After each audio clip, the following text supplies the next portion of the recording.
नमस्कार, इन खबर में आपका स्वागत है। मैं विद्याशंकर तिवारी।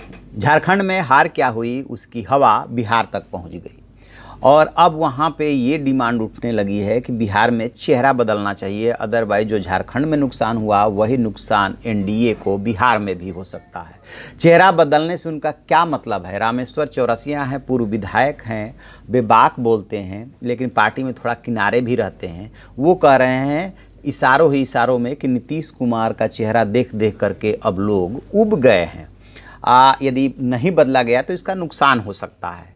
स्वाभाविक सी बात है कि बीजेपी के जो राष्ट्रीय अध्यक्ष हैं अमित शाह, वो पहले बोल चुके हैं कि बिहार का जो चुनाव होगा वो नीतीश कुमार के ही नेतृत्व में होगा। तो क्या वो पार्टी लाइन से अलग लाइन ले रहे हैं? क्या पार्टी के इशारे पे ले रहे हैं या अपने मन से कह रहे हैं? जैसे भी कह रहे हों, लेकिन उन्होंने ये बात बोल दी, जिसका जवाब जेडीयू के जो राष्ट्रीय महासचिव है केसी त्यागी, उन्होंने दिया है। वो क्या कह रहे हैं, पहले रामेश्वर चौरसिया की पूरी बात को समझ लेते हैं। रामेश्वर चौरसिया जो बोल रहे हैं ये नोखा के पूर्व विधायक हैं और बीजेपी के ठीक ठाक चेहरे हैं। कह रहे हैं कि एक ही लोग बार बार एक ही चेहरा देख करके उब गए हैं। ऐसा हर क्षेत्र में होता है, बिहार को भी नए चेहरे की ज़रूरत है।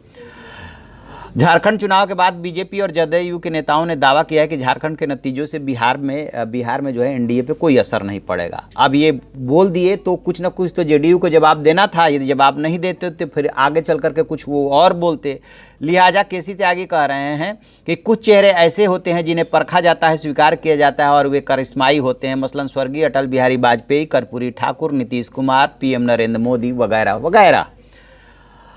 ये सब इसी श्रेणी में आते हैं। हमें नहीं लगता कि बिहार में सीएम पद को लेकर के चेहरा बदलने की आवश्यकता है। इस संबंध में भाजपा के राष्ट्रीय अध्यक्ष अमित शाह पहले ही सब कुछ क्लियर कर चुके हैं। उधर जदयू के जो नेता है राजीव रंजन, वो कह रहे हैं कि बीजेपी पर सहयोगियों को साथ लेकर नहीं चलने का आरोप लगाया। उनका कहना है कि अगर बीजेपी आजसू जैसी अलायंस पार्टनर्स के साथ लेकर चलती तो झारखंड में परिणाम कुछ और होते। वह बीजेपी के हार के लिए गठबंधन न होने की मुख्य वजह है और ऐसा पहली बार नहीं है। बीजेपी ने बिहार में चेहरा बदलने की जो मांग की है, सुशील कुमार मोदी को चेहरा बनाने की भी मांग हो रही है। बहुत सारी बातें हैं, लेकिन इस बात में दम नज़र आ रहा है कि यदि साथ में गए होते तो हो सकता है कि नतीजा कुछ दूसरा होता।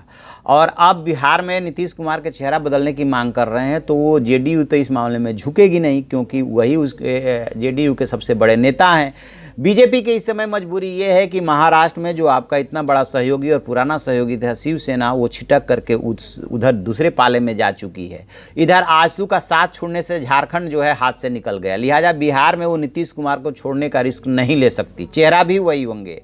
अब रामेश्वर चौरसिया जैसे लोग बोल रहे हैं तो बोलते रहे हैं। पार्टी नेतृत्व ने तय कर लिया है कि नीतीश कुमार के ही नेतृत्व में बिहार में चुनाव लड़ा जाना है, क्योंकि जिस तरीके से 2019 में प्रचंड बहुमत से के जो लोकसभा चुनाव जीतने के बाद बीजेपी के हाथ से एक के बाद एक राज्य निकलते जा रहे हैं, ऐसे में बीजेपी के लिए ये गुंजाइश नहीं है कि अब वो बिहार में कोई जोखिम उठा ले।